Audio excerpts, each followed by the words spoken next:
Alright, here is the Emperor's Children video. So pretty much, as you guys know, I've been playing a lot of Emperor's Children lately. I played about 14 games or so, I think. Maybe like 15. Play like 9 plus 6. I played 6 this week, so I think I played 15 games. 15 games of Children. I have not touched a few of the detachments, specifically the transport one and the Slanesh demon one.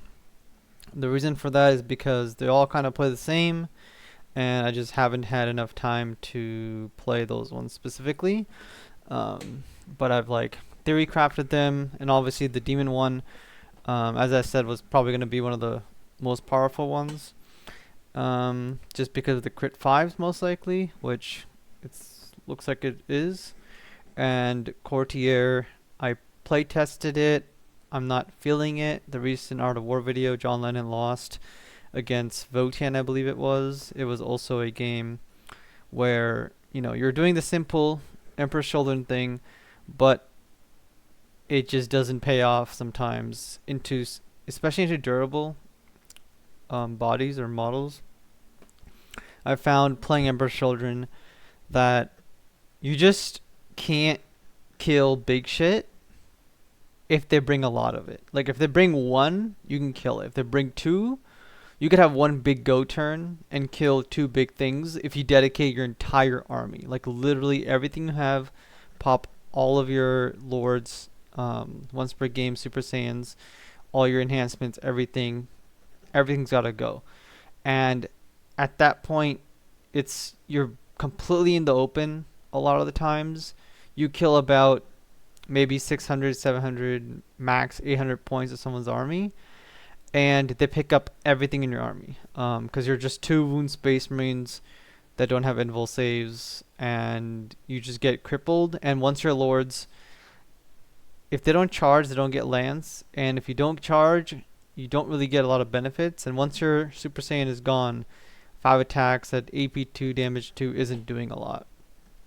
So here is my overview post codex. It comes out, I believe, today or tomorrow, officially.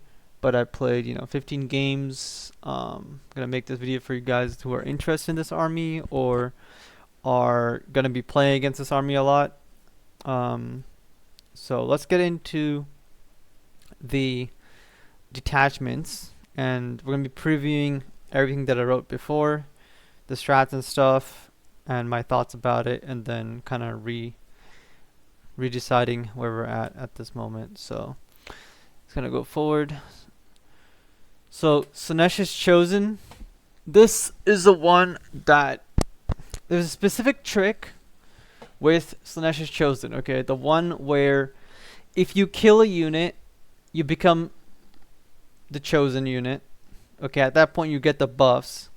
The issue with this is that your warlord is always a chosen.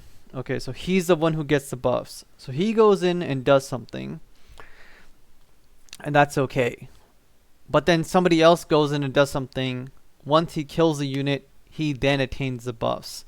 The problem with this army is that once you go in and you do your job, you gain the buffs, but then you get shot and killed or charged and killed afterwards. So you really want the buffs beforehand. So if this got changed to start of your turn, pick a unit that becomes a chosen unit for the rest of the game, and everything that has killed something also becomes a chosen, so that you have multiple units that get the buff, it'd be pretty good. But overall, I rated this a C tier detachment because, like, when we look at the strats here, we have 1 CP, sustain hits for all character units in combat versus 1 unit. This is one of the better stratagems because you can pick something and then your entire army that's filled with characters gets benefits, okay? So I like this a lot. The other thing is we have a 1 CP, fight on death, 3 on a 4+ or on a 3+ if you're a chosen. Now this actually benefits us when we kill something, we become the chosen, so we get to fight on death on a 3+. Fighting on death in a melee army is really nice. The one thing that's unfortunate for us is that all of our melee is AP 1/1 damage. Okay, that's all of our infantry troops. Not very good, but having this strat's solid. The 1 CP your characters get strength, +1 strength.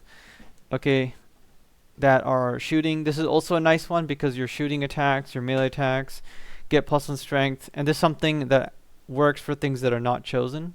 Very good. You can actually use this. The 6-inch battle shock test. It's interesting, like I said here, that it's useful when you want to tag things and you're going to trade 1-for-1. And if you don't finish off your target, or it's too durable, like let's say a big knight, you can actually try to battle shock things in combat. It's totally fine. You can also make them like take a battle shock test if they want to fall back and maybe they'll lose some guys, or they fight back, they kill a bunch of your guys, but you can battle shock them to deny them the objective. So it's useful. +2 charge into an enemy that's in combat. This is one of the good ones. Unfortunately, we don't really have anything that wants to deep strike in and get a 7-inch charge all the time, like Fulgrim, Demon Princes. That's kind of it. It's not too much there. Terminators are too expensive and only have damage 2.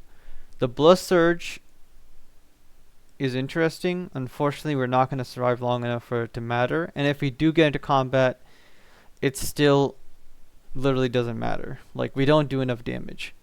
Especially if we don't charge. Even our Lord doesn't do too much damage. So overall, like, I rated this a C tier because all these strats are like, oh, that's a good one, that's an okay one, like, this is good to have. You know, it's all situational. Most of these are only into melee oriented armies, and I mean, we're also a melee oriented army, but I wish there was a strat here that gave us fight first, or 1 CP make a unit into a chosen unit, but basically doesn't do anything. Way too basic. Overall a C tier. It's C plus because it actually gives us fight on death, and you can see most of these strats were useful. So I don't think this one's changed at all. Everyone considers this to be the worst one. It pretty much is. I thought of an idea that was really interesting at the very beginning. Maybe I mentioned it in no, I haven't made a video. So I thought of an idea.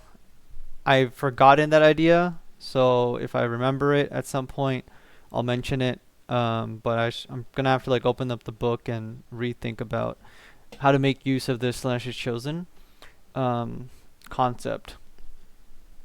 Okay, so that's fine. The enhancements plus to move, you pretty much have to take this because you're a movement based army. So plus to move basically says, you know, you're gonna be moving 9 inches plus a disembark, 12 inches plus advance, 15 inches plus a charge. Really, really useful. Even on a Demon Prince, this is really useful.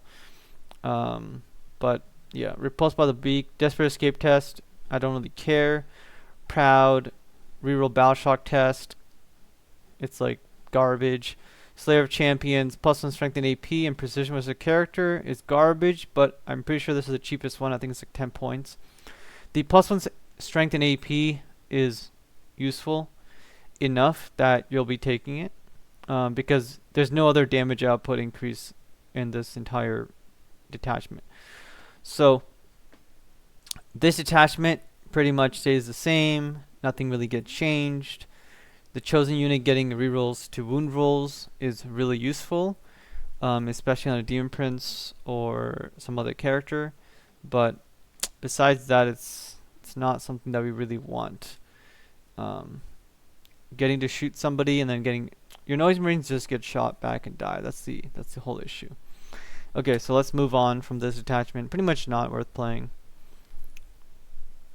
Peerless Blades. This is the one that I've been playing the most because it's very vanilla, and at all times you're gonna have something to use your command points on and something to do a few tricks against some opponents. And there's good enhancements, there's good, you know, data sheets you can take, and it's overall like the Gladius of Emperor's Children. I still prefer this one quite a bit, honestly, because when I go in, we have a damage problem, but we always get either sustain or lethals, which most of the time is sustain and lethals because our character gives us lethal hits to the unit. Okay, so because of this, the detachment was an overall of a B. It still is a B. In confines of the book, it would basically be like maybe a B plus. Okay, I think it says B minus here, but it's overall like a B minus around that area. Something that you'll see people playing. It's definitely like useful if you're just getting into Emperor's Children. Go to the detachment first, so you can get a feel of how the army plays, and you'll not be disappointed with anything. You'll be like, yeah, this is exactly how I envisioned it would be playing. I get to kill things, I get to get lethal, sustain, I have lands, I have like all these, fight phase shenanigans, or pile in and like not letting people fall back. So this is like bread and butter, what melee wants. Unfortunately, if we had custom Terminators, or our Flawless Blades were like extremely good, let's say they were damage 3. If our Flawless Blades were AP 3, damage 3, hit on 2s, and yes, they could get 3+ anti-monster vehicle thing, this would become a lot better. But unfortunately, our data sheets are holding us back from making this extremely viable. If our Demon Princes were strength 10, strength 11, if they had like 9 attacks or something crazy, or we can make at least one Demon Prince just become way stronger, like not just this +1 damage I have up here, but a lot stronger. I would really much like this. Unfortunately, we cannot do that. So let's go through this. Flawless Opportunist, 0 CP Heroic. You don't really want this, but if you're going to take it, I think it's very useful on the Lone Op Demon Prince on foot.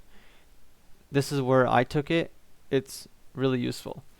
The Blinding Speed, which is once per battle you get fight first. This is also very good because we want to get the most value out of all of our units. And we mostly have a problem with the most like durable armies. Fight first is going to be a huge benefit for us, especially if somebody wants to trade with us on an objective against our Lord. We can fight first and pick up their squad, so it basically just stops them from denying us primary, and we can hold an objective really easily. Distortion, +1 damage and attacks to all melee weapons. So I really like this on a Lord because the Lord has a whip with him, so he gets +1 damage and attacks to his whip and his lance, which is where you get basically 2 enhancements, basically, or both of his weapons get affected. On the Demon Prince, right, unfortunately it's melee weapons, not shooting. If it was on shooting as well, I would like it on his gun. So we're kind of stuck here with just Demon Prince getting +1 attack is not where we want this. It's still good if you want it on a Demon Prince for some reason, because you want to juice him up.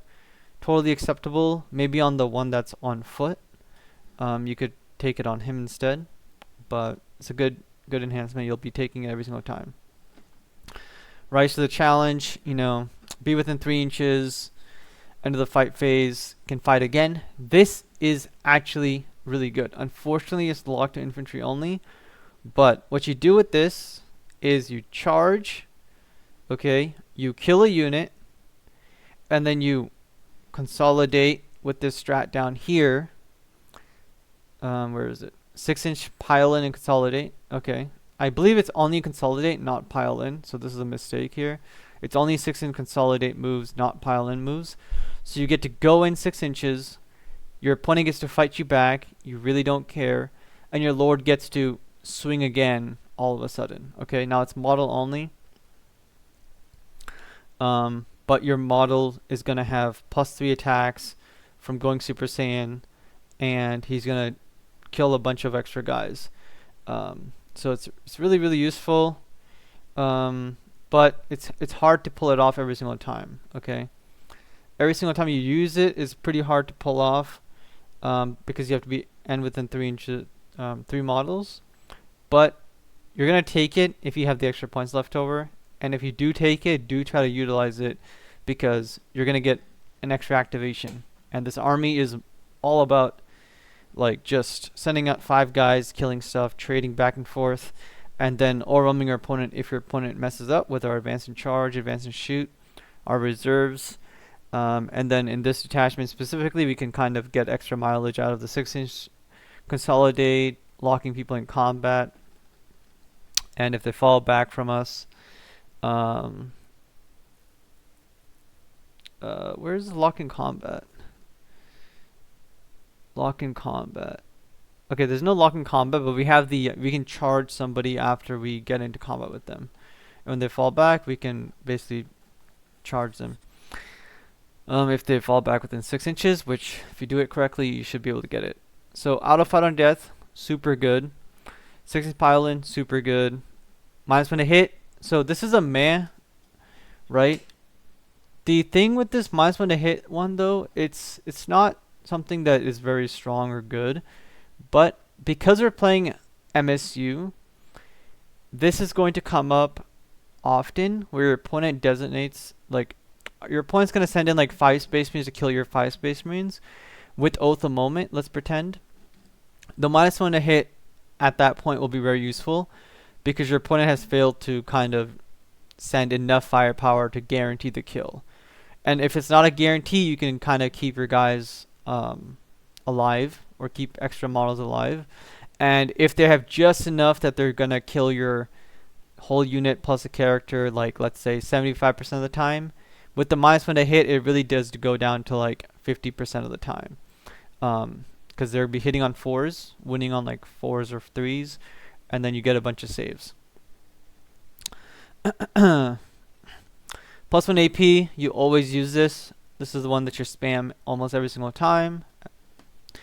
The Battle Shock test one is very niche, but you will use it probably once a game or once every 2 games. Okay, so once every 2 games or once every game you'll use it, depending on if you're versing an infantry based list or a bunch of monsters and vehicles. Use this one a lot, and then that's pretty much it. So luckily, this goes back to our previous detachment where Emperor's Chosen. This is just a Emperor's Chosen plus. We always get our benefits on the entire army at all times. We have the same strats but better, and we have like more better tricky ones. So that's where I am with this. I like it a lot. If I ever put Emperor's Children on the table, I pretty much always pick this just so I can have a nice streamlined gameplay. I don't have to worry about anything extra. Okay. So rapid. This is the transport one, guys. So the transport one, if you disembark, you get to reroll once to hit, once to wound. That is more impactful because if you look at the demon detachment, the carnival excess, or no, sorry, not the carnival, the courtier detachment, you have to build up till you get reroll once to hit, reroll once to wound. And here you automatically get it. Any buffs you can get immediately without having to work for it is straight up superior, okay? Until you get to like 7 where you get crit 5s. That's a different story. But in this one you get the buffs immediately.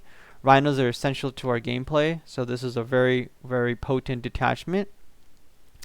Over here I wrote that it's a A-tier detachment. It has very good strats. It gets rerolls, damage, and it has tricks. And we're taking Rhinos, which is one of the best data sheets in all of 40k right now. And so if you can teleport them, pick them up, put them where you want, even better. On top of this, let's go through the enhancements. In your movement phase, pick a unit in reserves. It counts as having 1 turn ahead, okay? So this is really useful because on turn 2, you really want to rapid ingress into your opponent's deployment zone. But you can't do that. And a lot of armies nowadays, in the current meta especially, don't have a lot of screening. So if you can get to the midfield, you can advance and charge towards your opponent's deployment zone, kill a unit that was important to them, you can bring something in your opponent's side of the board, even if it's a solo Lord Kako or something small, spawn, whatever it is. Well, I guess not a spawn, you have to take a character, but Lord Kako can go in solo, 6 shots, AP 1-2 damage, ignore cover, can pick up something small back there like 5 scouts, and your opponent has to go deal with it, okay? Which is going to be annoying for your opponent. But it allows you to score, allows you to annoy your opponent, create space for yourself. Now, you cannot do this rapid ingress turn 1 because it counts. You have to do it in your movement phase. Okay, unlike the new Death Guard detachment that's coming out, it's worded differently. This one, you cannot rapid ingress because you have to do it in your own movement phase. So that's a good enhancement. Always take it. Spearhead Strike. Okay. Reroll charges is more important than you might think, and no Overwatch is extremely important. This is the one you're going to always take. If you played Drukhari or played against Drukhari, you realize that not overwatching their Incubi unit sucks. Okay, they can get into anything they want. They don't got to worry about overwatches and things like this. And it gives you reroll charges on top of that, which is already like, that means you get to save yourselves command points. You get to go for some more riskier charges, or your opponent has to calculate the fact that you're going to have a free reroll, which means you're more likely to go for it. Accomplished Technician. Once per turn, choose a unit that was shot within 9 inches. The unit can embark within a transport wholly within 6. Always take this, okay? We're trying to trade, but if we can keep our trading resources every single time, it's just like, oh, you shoot my guys, you gotta keep your lord alive in this army. As long as your characters are alive, your damage output is there. As soon as your character dies, your infantry guys literally do 0 damage. They're just useless unless you're going to cultists. They'll kill 6-up save guys perfectly fine. As soon as you go into anything that has a 3-up save or anything that has toughness 4, you're gonna do 0 damage. Okay, so always take this on a lord. Re-embark into your transports. Take it on noise marines if you want, and you can get out, shoot. You lose like 2-3 noise marines. Your unit gets back in the transport and can shoot next turn, because you really only care about the Lord Kako, and then you care about the fact that you have the 2 big guns still left, and the big guns do most of your damage. The small guns are hit or miss because they're only strength 5. Okay, Heretic Adept. Turn on damage to 0 for a vehicle. You don't have to take this, okay, but if you have points, do take it. I would keep it on honestly on anyone you can. Maybe a demon prince on foot or something who's next to a transport, because it's gonna have loan op and stuff. But you might take this, you might not take it, depending on the points you have. Turning damage to 0 is important against shooting armies. If you're bringing a land raider, always take this, because there's a big difference between your opponent getting to hit you with a big gun and you saying it doesn't count, and you not having this and your opponent going to dedicate firepower to it. Even if it chips your land raider, it's going to be a big deal, because if they have 1 predator tank with last cannons, they won't try to chip your land raider because they'll lose their predator tank the next turn. But if you don't have this, they might trade into it. Okay, so it guarantees that no one's going to trade or chip away at your land raider, because you'll just automatically save it and turn the damage to 0. It's also a failsafe, which is even better. The CP here is where things get really good. This is why I rated this an A tier, and I'm coming back to this detachment, having not played it yet. I theory crafted, played it, I played it in theory, but I haven't actually put it on the table, played like a full game with it, because I already knew this one was going to be one of the better ones. And now that I played like 15 games, I want my units to go out, do damage, go back in the transports, go out, do damage, run away. Okay, that's what I'm missing in my other armies. I hate going out, losing a 150 point unit for no reason, 160 points, and I'm like, okay, there goes my resource. I don't have another one, and that's why I want to keep my resources alive as long as possible and have multiple waves over and over again. So fight phase, after destroying an enemy, re-embark, fucking amazing. Okay, the only downside to this is before consolidate step. So you can't consolidate 3 inches back to an objective and then get back in. So you have to go kill something and end your movement within 6 inches. So your charge distance and your pile in has to end within 6 inches, which is okay because our lord is the only one that needs to go in and kill the whole squad, and then get back inside. Okay, so our lord and like 1 or 2 small guys should pick up everything. Most of the time the lord picks up any skirmish unit in the game completely easily. especially when we have rerolls of 1 and 1s to wound. We're basically wounding on 2s, hitting on 2s. That's going to be 5 to 8 saves to our opponent, and then it's going to be even more saves, like 8 to 13 saves, depending on if we use our Super Saiyan or not. So your command phase, sticking objective if you're a battle line and transport, this is actually more useful than you might think, because we don't have to take infractors. And at the end of the video, you're going to see there's like a build around list, not a list, but the auto takes of what every single list is built around. And we only want to be running 1 unit of sticky infractors that can infiltrate. And in this army, we can now use that to deploy it forward instead of on our home base, pay a CP to stick your home objective. Or we can secure home objective, screen out our backfield, send the Rhino up turn 1 onto a different objective, sticky it, and some maps, if you can scout 6 inches forwards onto a objective in the Rhino, you can just pay a CP on your first turn, sticky it, which is cool, especially if you play like Ritual and stuff. In your movement phase, vehicles can move through models. Okay, so yeah, right here, you can't move through your own models, more importantly for Fulgrim and Demon Princes, so it won't come up as much. But moving through enemy models is good because that means you can't get jailed. Okay, so this is extremely important because your opponent cannot jail you. All these Nurgling lists and like Nurgle list, Tau, Aldar, whatever, Death Guard's coming out, right? Anything that can scout, move, and jail you, world leaders, you can't get jailed. Votan. Charge after transport moves, automatic. Don't need to explain that one. Disembark wholly within 6 inches when enemy transport. This is actually really good. Okay, so you don't want your guys to die, but you can actually bring a transport in from reserves. Your opponent goes to shoot it because there's noise marines in it. Now you can disembark 6 inches away behind a wall, or you can trick your opponent into thinking, oh, I'm going to bring this transport in. It's not on an objective because the objective is 6.1, 7.1 inches away from reserves. You bring the transport in, your opponent goes to shoot you. You disembark onto the objective now, and you score extra primary, and your opponent goes, oh shit, I didn't know that. Okay, so it's kind of a gotcha, but it's a very strong ability because now your opponent doesn't even want to shoot your transport. And you can also, you can kind of get extra movement out of this because you can push up 6 inches behind like something in front of you. Okay, the 1 CP up and down for 2 transports or 1 vehicle, automatic, gonna take it.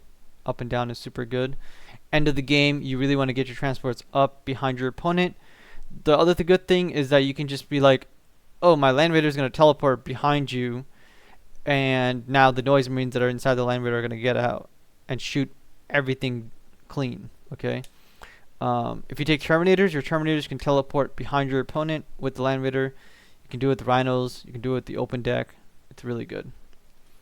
One thing to note, by the way, is I believe it's 1 vehicle. So you can do this on the Mauler Fiend, Hell Brute, right? Whatever you want. The more important one is the Hell Drake.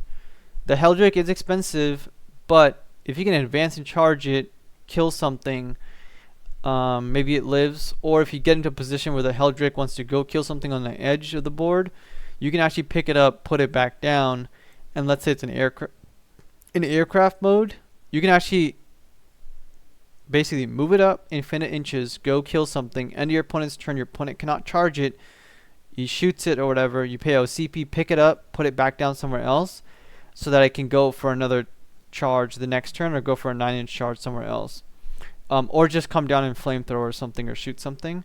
This way your Hell Drake never has to get off the board, basically. It can always keep coming back as a shooting threat or a move blocking threat.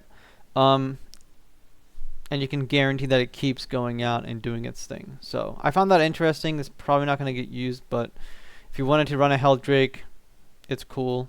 You can use it here. So yeah, it's still A tier. It's very good. I think after the 15 games, like I said, we're going to be coming back to the detachment and playing with it and trying to play MSU Drukhari style, where we kill you, we don't lose our assets, we lose a transport, we keep our guys alive, and they get a second chance at life. and then your opponent's hopefully tabled because they've just killed your rhinos, or they've just killed one or two models instead of the whole thing because we got back in our transport. And we kind of start the game on turn 3 having like a 300 to 400 points advantage, and have a really big turn, or have like 2 big turns on turn 3 and turn 4 because we have more assets.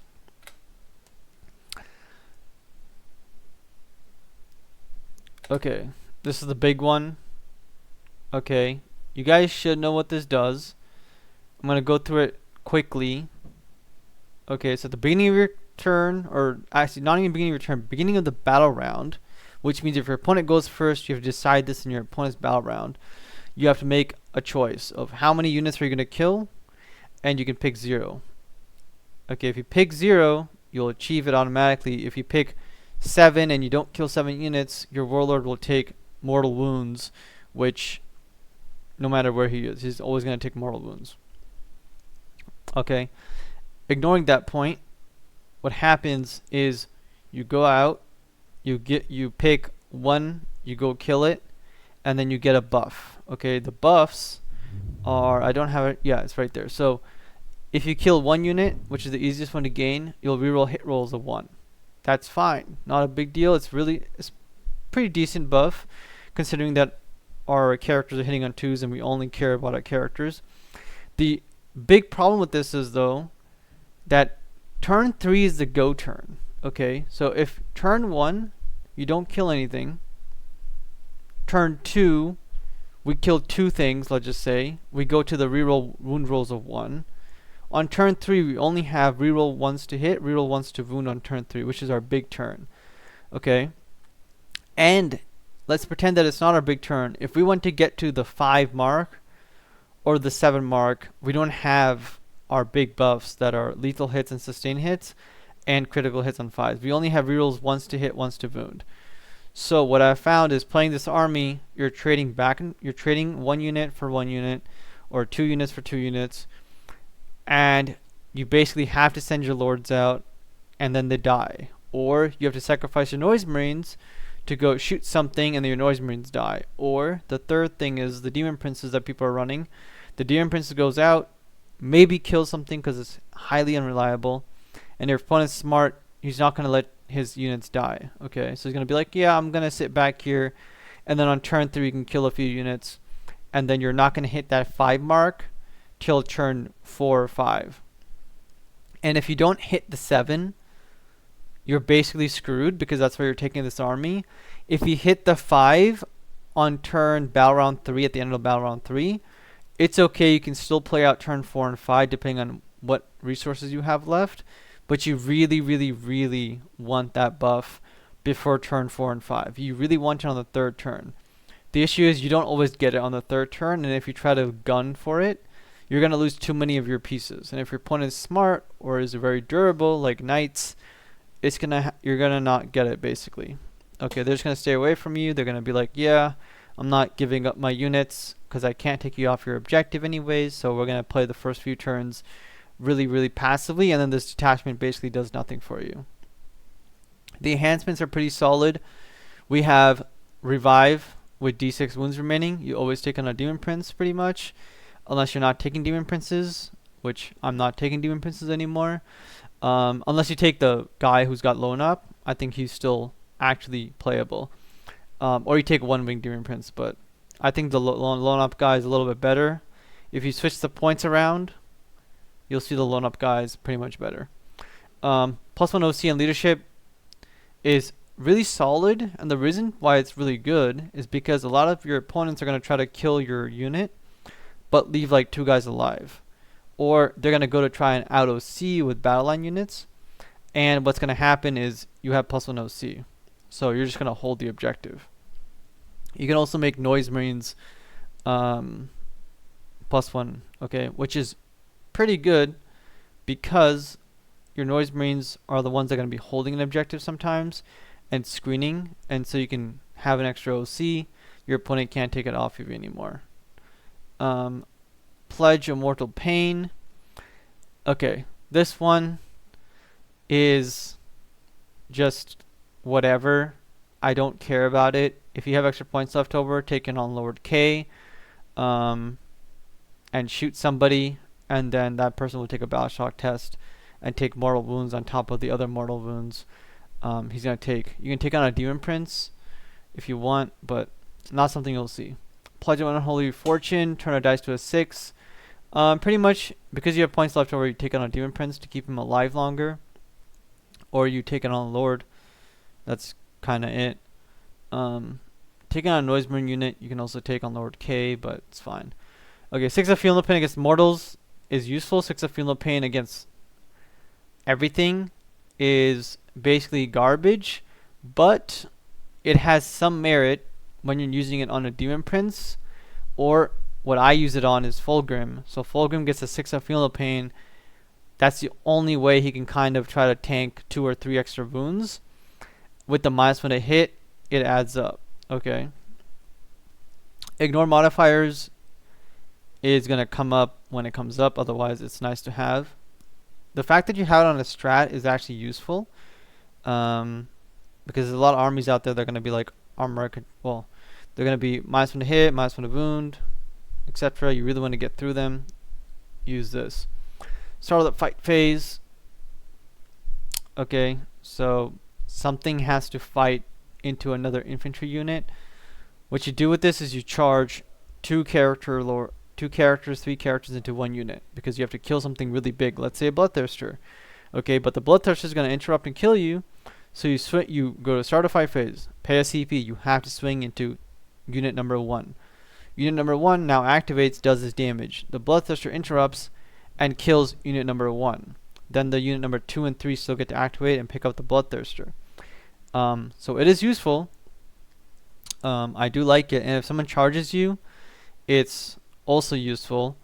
If you can kind of make them swing into the noise marine unit or a cheap unit, it'll be useful. It'll be strong. Otherwise, it's kind of situational. You kind of use it when you're going on the offense rather than the defense, unless you find yourself having 2 lords right next to each other. That's kind of it. Reroll hit rolls in combat. You're going to use this every single time. This is your best strat pretty much. The reason why you're going to use it every single time is because you're going to be fishing for lethal hits or sustained hits. And you have to kill what you need to kill, so you have to pop this to guarantee that you don't fail killing a unit. Because not killing a unit in this detachment means you just lose. 1 CP when you kill a unit, increase a pledge. Now, this increases your pledge, which is how much you're betting that you're going to kill, not your pact count. Okay, so I'm betting I'm going to kill 2 units this turn. If I kill 3 units, I still only bet 2. My payout is 2 tally marks. Okay, so 2 pact points. So I'm betting. So there's a difference between betting and how many points I actually have. So I'm going to bet 2. I kill 3. When you kill 3, you pay the 1 CP to increase your bet by 1. So what this does is increases the bet, so your payout is more. How you utilize this is basically just saying I'm going to bet 0 or bet 1. Usually it's 1. And so when you go kill 1 unit, you succeed. If you go and kill 2 units by chance, you pay a CP and get the extra 1. Because a lot of the times on the first turn, you might send an extra unit out to go deny primary, but might get lucky and kill the whole unit. If you do, you want to pay the CP to increase it, because you want to tally up to 7 as fast as possible. You want to tally up to 5 at the bare minimum as fast as possible. Okay, so after that you have Armoric Attempt. This one is Armoric Attempt. That's fine. So this detachment is pretty much being played by everybody. It's doing really well, but it's doing really well in teams, more so in singles. In singles, you really struggle to kill big things. You really struggle to get your points. If someone, the new armies come out like World Leaders and Death Guard, you're not going to kill anything, and you're just going to not want to play this detachment at all. So I don't think this detachment is as good as everybody says it is. It's kind of interesting. It's fun for the tally points. It's casual, has good strats, has good support. But because the main rule is what you're playing it for, You can take any other detachment that I talked about and get all these benefits from turn 1. You don't have to earn them, which means you're just going to be as powerful as this detachment is, except for the critical hits on 5s. If you achieve that, then you're going to win, and if you're taking this detachment, you're taking it only to achieve crit 5s.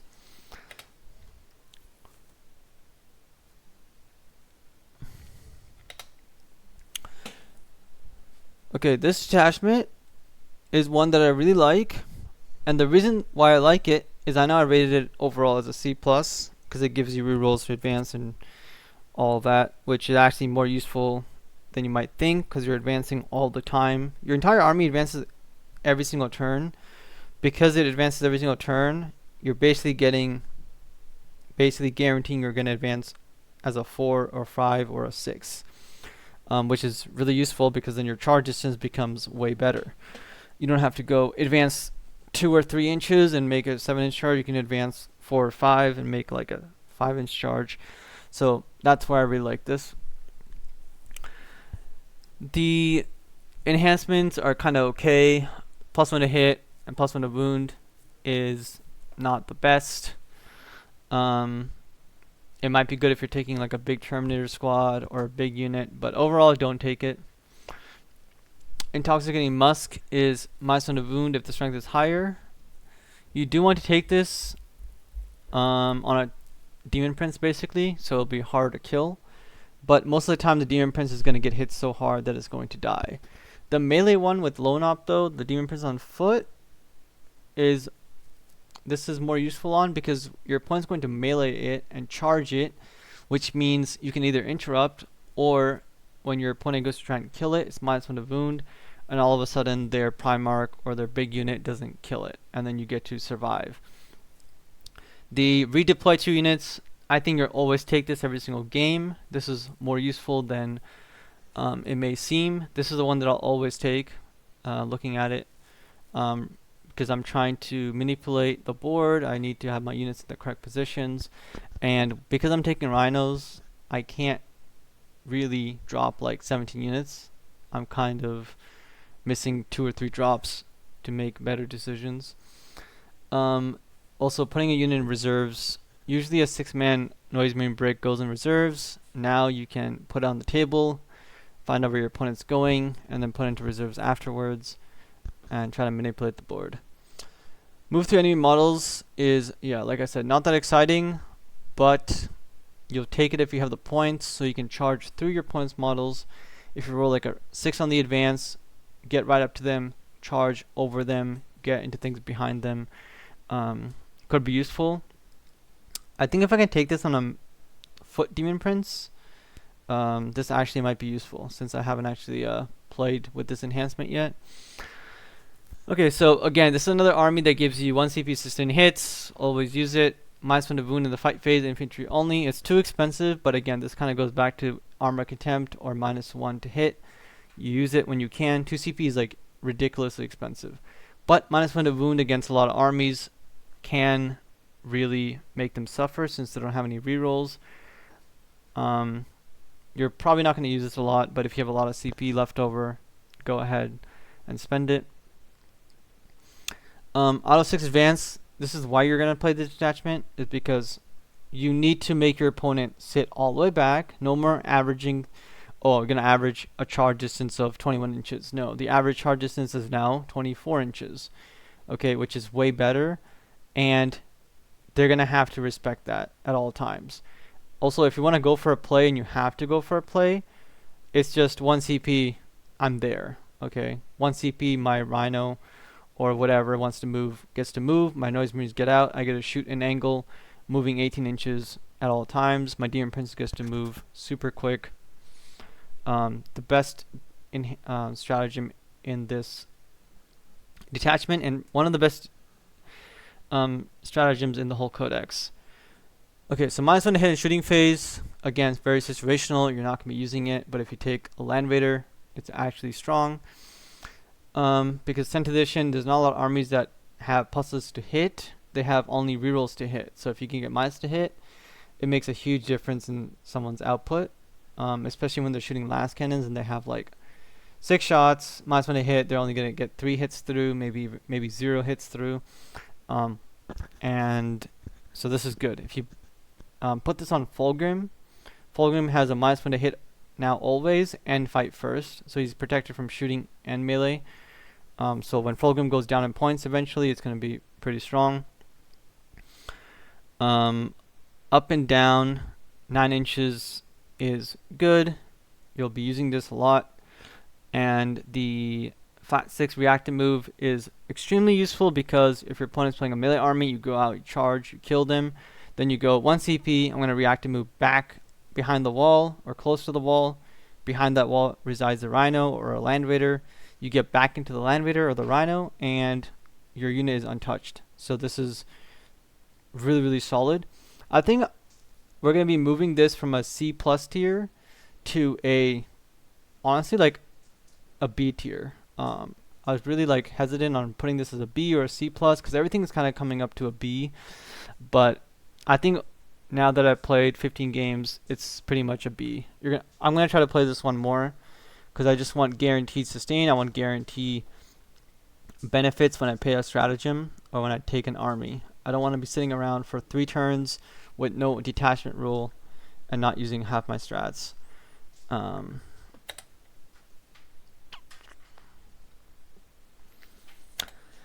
Carnival Excess, this is the demon one. This is one of the stronger ones. The reason why it's stronger, by the way, is because unlike Courtier where you have to build up your tallies, as long as you have a demon unit within your Emperor's Children unit, you get critical hits. Again, you're starting the game with critical hits, and if you have critical hits, you get crit 5s, which is super good. As soon as you have crit 5s, you get lethal crit 5s, super strong. So this is one of the better ones. This is the one that I would pretty much take at all times. Now, going to the overall immediately, you can see that it says C-. The reason why it said C- is because we didn't know the points. I didn't know what, like, you know, the points are going to be, how well keepers are going to do, how well, you know, Slashy is going to do. And the B+, because this is, Emperor's Children is never going to be a A-tier, S-tier army just by itself. The reason for that is because you're running around with 2 wound Space Marines that just die, and your Primarch is not very strong, so you're kind of stuck running around with just 2 wound Space Marines. If you take this army and copy paste it into CSM, Space Marines, any other Space Marine army, pretty much, even Death Guard, it's the same thing. You take your battle line units, a Plague Marines, Assault Intercessors, Legionnaires, especially in Chaos Space Marine, Legionnaires have the same ability as our Infractors. Take Rhinos, instead of Noise Marine, take Havocs. You have an identical list, except you can do Tark Pacts. You can take way better detachments for increased AP, movement, charges, whatever you want. You have so many more data sheets in CSM that there's absolutely no point to play Emperor's Children besides army-wide advanced charge and their high AP, which doesn't matter when you have CSM that kills everything. So so going to this one, you're gonna have to be taking about 3 or 4 demonette units. I like 4, just so you have multiple of them and you can do some tricks with them. So going through the enhancements, you pick a Slanesh unit, you can heroic for free. This is useful, and because this army plays more defensively, it's going to be more useful, but you're not going to be taking this if you don't have the points for it. Dark Blessings. Infantry unit has a 3-up invul. I don't care about this because I don't care about my infantry 5 wound model having a 3-up plus invul for the phase. Completely useless. Possessed Blade is +1 attacks, and it can add 1 to the damage, dab wounds, etc. You're going to be always taking it on a Lord, basically, or on a Demon Prince. You get Hazardous, doesn't matter. You basically take on a Demon Prince. And then Warp Walker. So auto advance 6 for a unit, super strong. It can move through models, super strong. You can't be jailed. You can also do some combat tricks, and you can take it on a Keeper of Secrets. Now, I'm not taking on a Keeper of Secrets, but there is room to take a Keeper of Secrets in this army to kill your opponent's elite models, which you don't want to send a lord into. And your opponent has to then kill a keeper of secrets, which is tough to do in the first place. And if you tie everything up, or if you do it correctly, your opponent literally cannot kill the keeper and the rest of your army. And so with the auto advance 6, you move like 20 inches. You can get over your opponent's army and tag things behind your opponent so they can't get out of transports. They can't engage your army. So your keeper secrets will die. You honestly don't care about that because the rest of your army is going to be completely safe. And your opponent has to screen for this. If they don't screen for it, you're going to be deep striking in the middle and then advancing charging into their objective on their home objective and taking it off of them and winning the game off of that. There's stratagems. If you destroy a unit, you get to heal or D3 demonettes. I honestly do not care about this at all. Use it when you can, but it's not that useful. Yeah, we're not going to care about this. So after a demon unit kills an Emperor's Children unit that is within 6 inches, can declare a charge. This is where things get complicated, which is why I'm not playing this army. Because if I fail a charge on an Emperor's Children unit, all of a sudden what happens is that my failed charge gets to roll a charge again. Okay, so I basically charge something and then I fail to charge with my other unit. Let's just say I don't even charge with the other unit because he has a screen. As soon as I kill a unit, I kill this screen. Now my unit that just came out of Deep Strike, did not declare a charge, can now screen the stuff behind it, right next to it basically, and the screen's gone.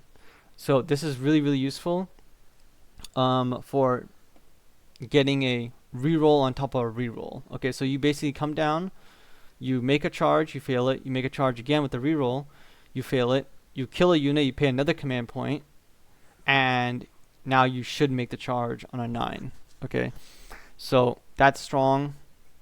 This also, I believe, yeah, it's within 6 inches of a demon, of your demon. Yeah, so this is good.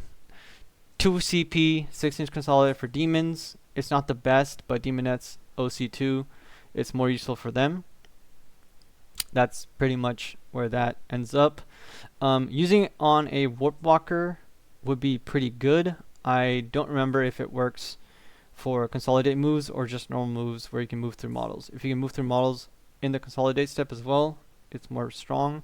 But it's 2 CP, it's really expensive, but useful to have once a game. Demon unit can advance and fall back and charge, just like your detachment rule. Is basically very good because your keepers won't be locked in combat. If you tie your opponent up and they don't kill your unit, you'll be fine. If your demonette squad somehow survives because of 10 models, you can revive some, you can fall back and charge. It's fine. Yeah, that's pretty much it. Minus 1 to hit and shooting for a Slanesh unit. It's okay, situational, use it when you can. Up and down for demonettes. And you can be deployed 6 inches away from a friendly Emperor's Children unit, is super good. So this is how you basically deep strike 6 inches away, charge, get around somebody, kill the whole unit. Okay, then you get to 6-inch pile and consolidate onto an objective, deny your opponent points, and the entire army is designed around. You're not tabling your opponent like Christian's Bile. You're really trying to send missiles out, control the board, and keep attacking the primary while doing all of your secondaries with rhinos and your noiseman units that are not doing anything the whole game. Okay, so that's pretty much this. I rated this C- because we didn't know where demons were going to land. This is more towards the B+ tier because crit 5s, right? So crit 5s, B+. I'm not giving anything more than a B+ because either they'll nerf it if it's too strong, okay, or your opponent will play around it and you're a melee army and you have a lot of infantry that can be picked up extremely easily from indirect, can be screened out the entire game, and then you have no answers to opponents bringing 6 tanks and then screening you out and then saying please charge my guardsmen and my Leman Russes will pick you up. So that's why I give it a B+. It's good, you'll be playing it, but you don't have to take this one. It's not the best. It's really good because crit 5s, and we lack some damage output. So the crit 5s is a game-breaking mechanic in 10th edition. Because we have it, this detachment automatically gets put in like the B+ category. Okay, so how every list starts. So if you guys haven't made a list yet or are thinking of what's a good starting point, this is a 1430 point worth of models right here. You're going to have Lucius. Lucius is pretty much not an auto take, but again, we only have 3 lords. Lucius is a lord who runs around by himself, and so he doesn't need a unit with him. What I do with Lucius is send him out, suicide mission, and he goes kill something where I don't want a lord going in and killing. Because I'd rather have Lucius die than the lord die, and because the lord has real wound rolls, and on objectives has way more attacks, and Lucius only has 6 attacks, is AP 3 damage 3, only has rerolls against like characters and stuff, but if he goes out, he should kill 5 Space Marines if you have like +1 AP or something. If not, he's the first thing I want going out to die, unless he's screening or scoring me containment and stuff in the open with low knot. That's pretty much that. 3 lords in every list. Lord K, just because he's going to join the Noise Marines. This makes you useful in Overwatch, which is what you'll be doing with that unit, coming in from reserves, either rapid ingress or just come in, shoot, and then pay a CP to Overwatch every single time to get as much damage as you can. And then your opponent will probably pick up the whole squad or just leave like the Lord alone with like maybe 1 Noise Marine left. In shooting, 1 unit of what are these guys called? The sticky guys. You can be taking 1 of these. Don't take 2. A lot of lists are running 2. I personally don't like 2. I want more and more damage. These guys honestly do nothing. These are 90-point scouts that can sticky an objective. And sticking an objective pretty much doesn't matter since you're going to be sitting back in your home field the entire time. And sticking an objective in the open doesn't matter since your opponent's going to be trying to take you off of it. So having 1 unit that can sticky something and then run around the map and sticky other objectives if you need to, or just act as a screen, is totally fine. 4 units of infractors is mandatory because 3 go with the Lord, 1 has scout move, so you take it. Now, you either take that 4th one and add it into the other 5-man to make a 10-man squad, or you take one of the 5-mans with the Lord and upgrade it to a 10-man squad, and your points will go up 85 points, which is like 1525, and that's pretty much all you do. You can run 6 of these guys. You can run like 100 of these guys if you want, because we have no other damage output. The only downside of these guys is that they're all 1 damage.